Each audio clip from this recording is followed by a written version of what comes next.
I want to welcome in our political panel tonight. We're lucky to have Representative Kevin Kiley, Republican from California, and Representative Adam Smith, Democrat from Washington. Congressman, really appreciate both of you being here. Representative Smith, why don't we start with you? Let's start with Ukraine, because we see Zelensky saying that in his talk with Secretary Rubio that it went well. But Zelensky also saying during the conference that the U.S. is too often asking Ukraine to make concessions in these peace talks, not Russia. Do you feel that it's been unequal? And what needs to happen now to end the war?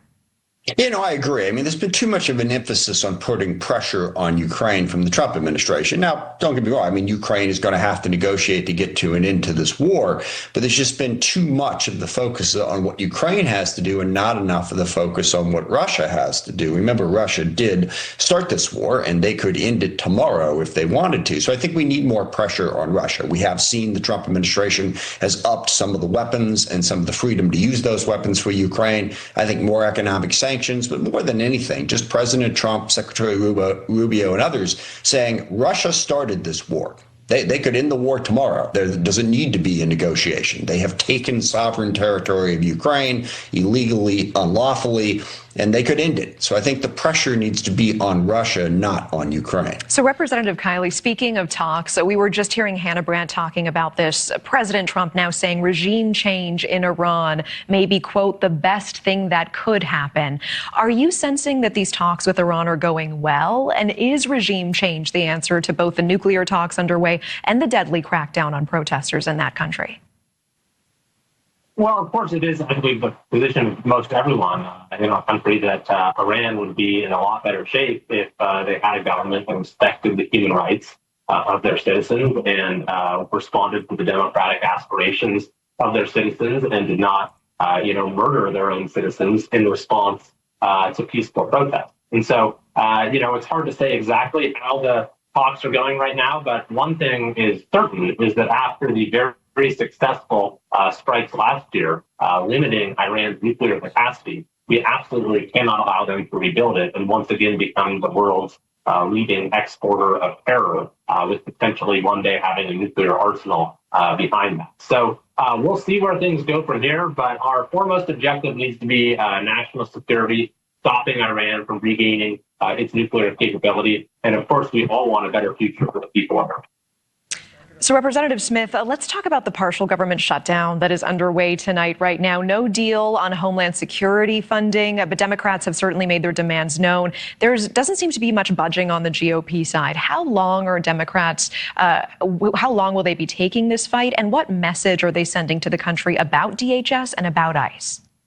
Well, we'll see what happens next week and the week beyond. I mean, it does get problematic if you get to the point where people stop receiving paychecks. Personally, we could fund the other aspects of the government that are not ICE, that are within the DHS funding package. But look, I mean, the principle here, I think we've seen. ICE is overplaying its hand and violating the rights of people all across this country. We were told that they were going to go out, they were going to target the worst of the worst, dangerous criminals.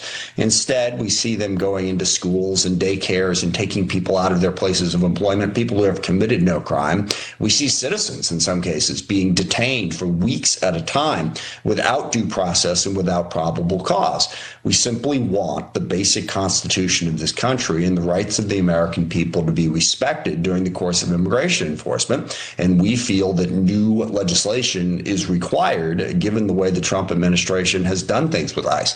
So, we put out 10 points. Don't necessarily have to have all 10, but we do want to hear some kind of offer because I think there's bipartisan support for the idea that ICE needs to be reined in and stopped from violating the rights of people all across this country.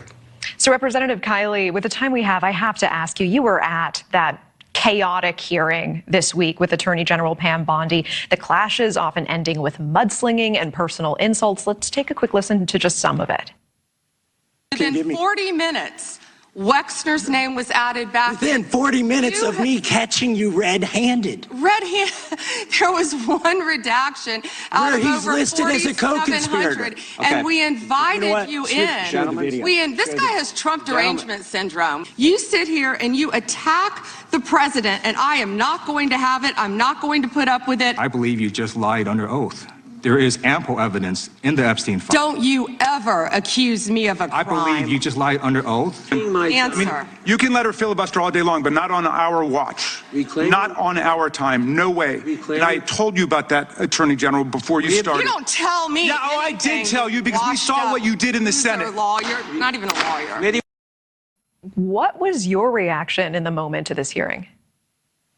Well, things in the Judiciary Committee are never boring. I've been through a number of hearings now with high-level cabinet officials during both the Trump and Biden administration, and it's honestly not that unusual for things to not that unusual. Even this seemed a little above what we normally see. Wouldn't you agree?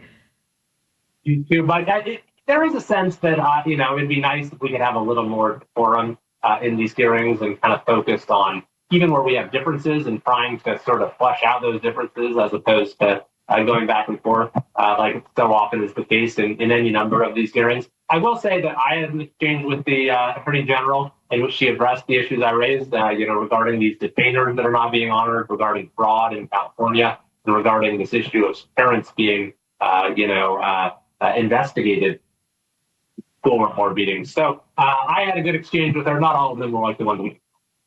Okay. I wish we weren't out of time because I'm itching to hear Congressman Smith's reaction here. But unfortunately, we have to say goodbye for now. Congressman Both, I appreciate your time tonight. Thank you. Thank you. Thanks very much.